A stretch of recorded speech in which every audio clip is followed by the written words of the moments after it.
嗨，大家好，我是老魏，好久不见啊！我现在已经到了深圳国际机场，就是深圳宝安国际机场。这个机场呢，也是我见到的最漂亮的一个机场。这机场的外观呢，像一个白色的鲸鱼啊。这个机场当时也花了差不多20亿人民币建造，非常非常漂亮。而且机场内的设施啊，非常现代化。各种路标啊非常清晰。这里是国际港澳台出发，我们去胡志明走这里。车道斜开二线行李，游览车和行在不变的乘客请使用同一电梯。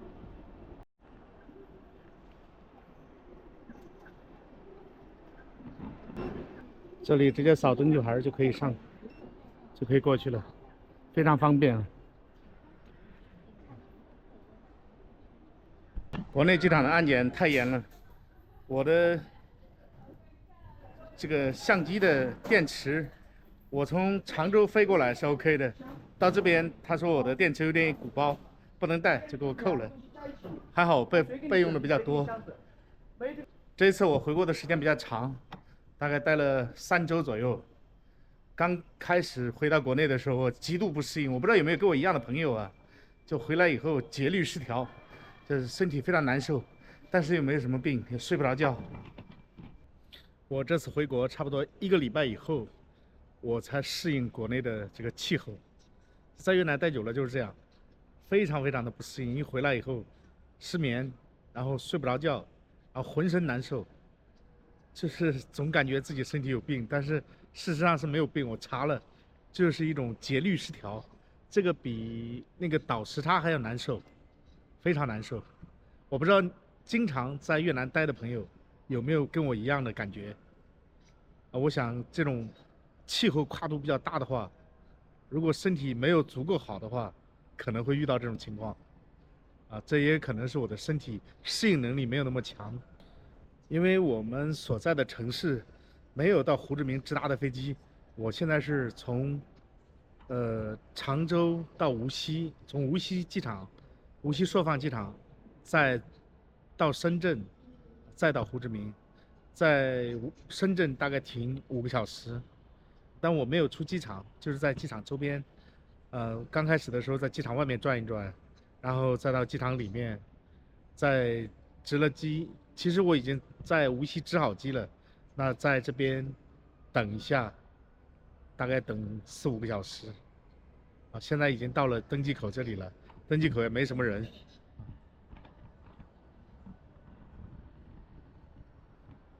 啊，这里是登机口。因为我坐的是廉价航班，差不多是，北京时间2点50分，也就是越南时间1点50分到胡志明市。那在出境的话也2点钟以后了，啊，时间还是比较长的。然后到了胡志明以后啊，杰哥已经帮我订好酒店了，我直接过去住就好了。现在的时间是凌晨的2点40分，我已经出了胡志明机场，这里就是新韩营机场。啊，1点50分落地，然后办各种手续。出境的话，差不多2点40分。好，现在我已经叫了车了。在这边打车，大家一定要注意，会有陌生人过来，他拿个手机给你一晃，他说：“哎，你叫的 Grab 就是他的。”这时候你一定要认真识别，看车牌号对不对，否则的话你可能会遇到那种黑车，有可能会被坑。好，现在已经上车了。嗨，大家好，我是老魏。啊，现在已经是第2天的早上了，跟杰哥刚刚见了面。我爸带给他的礼物先送给他，然后现在因为今天我来也是很长时间没有来越南了，我安排的时间比较满，给杰哥见个面以后，我就要打车去一个工厂，去一个工厂跟他聊一下 ERP。这个工厂呢也是新开的，一个台湾的老朋友开的，然后他想咨询我 ERP 方面的东西，我现在过去，因为在 ERP 呢我已经做了1年多了，软件啊什么基础的代码也知道怎么写。所以现在我做这些东西都是驾轻就熟了。好，叫了个摩托车，现在来了。OK，hello，hello。啊，是这个吧？OK，非常非常近啊！我那工厂在第8郡。Yes，OK。哎呦，这个好累啊！在胡志明市区叫摩托车比汽车要快很多，所以这么多年我是一直喜欢骑摩托车，也是因为骑摩托车在胡志明的话，确实很省时间啊，因为这个越南的路都非常非常小，而且都非常堵，汽车的话可能开不快啊，快把我累死了。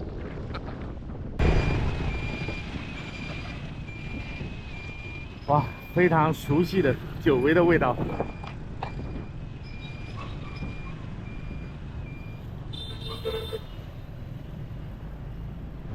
我昨天从中国过来的时候，我把我的夏天的行李啊、衣服啊，都放到行李箱里了，然后托运了。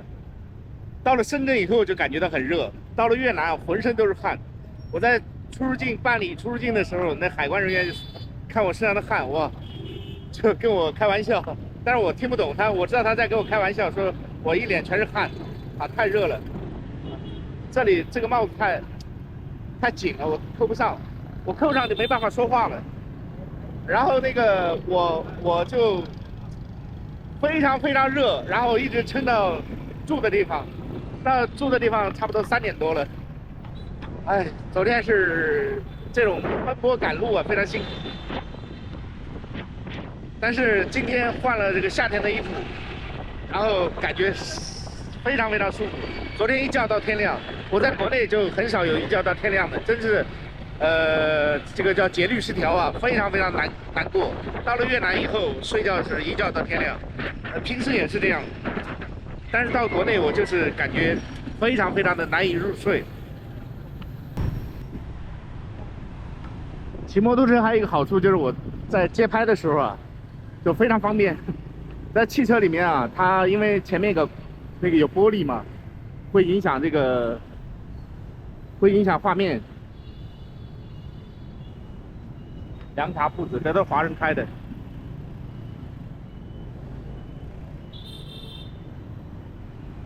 我到国内的话就很少拍摄视频，其实我感觉也没什么好拍的，因为每天都过着非常重复的生活，然后也没有什么特别精彩的，所以我就在国内很少拍，也没有拍的欲望。那到了越南以后呢，我就什么都想记录想拍，但是我在工作的时候我很少拍，因为工作的视频我觉得没必要分享给大家，已经是累成牛马了，对不对？所以就是最近的视频的创作量啊也是越来越少。那确实是工作也比较忙，因为一个人要做很多事情，因为我们小公司嘛，也没有人来投资我们，所以很多事情要自己亲力亲为的来做，占用了大量的时间。因为我做视频的其实也是要花很多时间的，不光是拍摄，其实拍摄的时间是非常非常的用时非常少的，后期的剪辑，这才是真正花时间的地方。这是第6郡的小巷子了。大家会发现啊，它这个公寓楼啊，有时候就一个小区只有1栋啊，或者说只有1、2栋，因为它这个地块啊非常小，楼可以盖得高一点，但是地块它没有办法的，因为越南土地都是私有的啊。如果说这个土地的所有人他不同意拆迁或者不卖的话，开发商是没有办法买下来这块地的。所以在越南非常多那种孤零零的1栋2栋，就没有像中国那种大面积的那种公寓楼啊，大面积的住宅楼，就特别特别少在越南，除非是新区、新的开发区。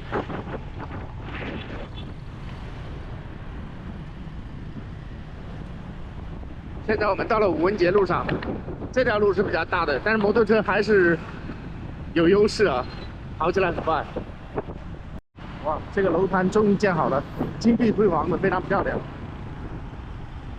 那这种楼盘在越南属于比较大的地块的，钻石公寓。好，现在我到了台湾大哥孔大哥他的工厂了，现在刚开始建了。啊，大家好，大家好。好，我们工厂参观一下工厂。这边以后我们要做一个工人进来换衣服的地方，洗手啦，啊，再做一个涂间。啊，那我们最主要的产品是在做台湾的凤梨酥。啊，这是搅拌的。对，这是凯德搅拌机。这多少公斤啊？哦，这个一次可以打到，估计50公斤左右。差不多。哦，那这个好大。对。然后这边的话就是，接下来就是到这里啊，这是我们的馅料机。啊，这是生产线做馅的。对，然后这个皮跟馅，因为凤梨酥有皮跟馅。明白。啊，感觉有点像那个包子机啊。啊，对。包馅成型机。对。完了以后就到这个成型机啊，因为我们要把它做成一个形状啊，按照客户的要求，然后这个它会有个模。从这里再压一下。对，压一下。这个支持定制哦。应该是。如果大一点的，可以它自己打在上面。对。接下来以后啊，到这个设备上面来的话，它这边就自动排盘了。哦。就会自动排盘了。那最后就送到烤箱。再把它烤熟。对，烤出来。烤出来以后啊，我们要让它冷却。这边就是一个冷却室。对。这是一个冷却室。到最后的话。这是包装。对，这个包装。主要是做凤梨酥哦。对，这个主要是做凤梨酥。因为我们在上海厂那边有一个大厂，也是台湾的这个。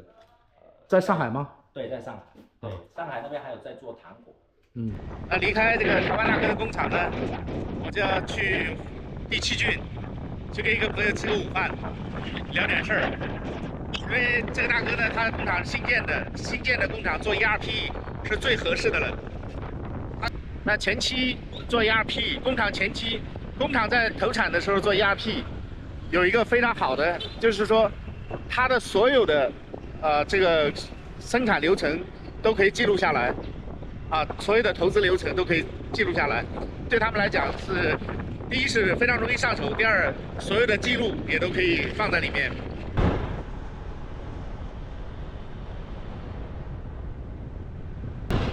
仿佛又来到了另外一个世界，我觉得这种，从中国到越南这种感觉非常好。可能会有很多人觉得越南好穷啊，或者越南这个不好那个不好，但是给我感觉。越南我是真的非常喜欢，这边的气候我觉得非常舒服，人到这边感觉就也非常好，还有一块儿，我觉得我之所以喜欢中国以外的其他国家，比如越南胜过别的国家，就是越南人很讲究卫生，就是你看着越南的建筑都很有美感，然后越南人非常讲究卫生，它不像孟加拉印度或者印尼这些发展中国家，那边真的是非常脏，然后这边的饮食卫生气候我是非常能适应的。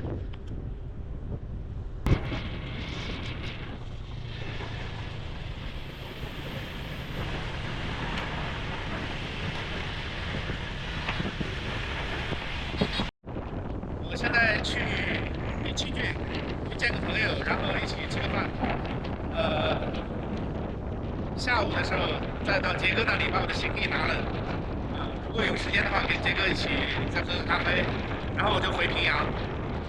好，今天的计划就到这里，我们平阳见，拜拜。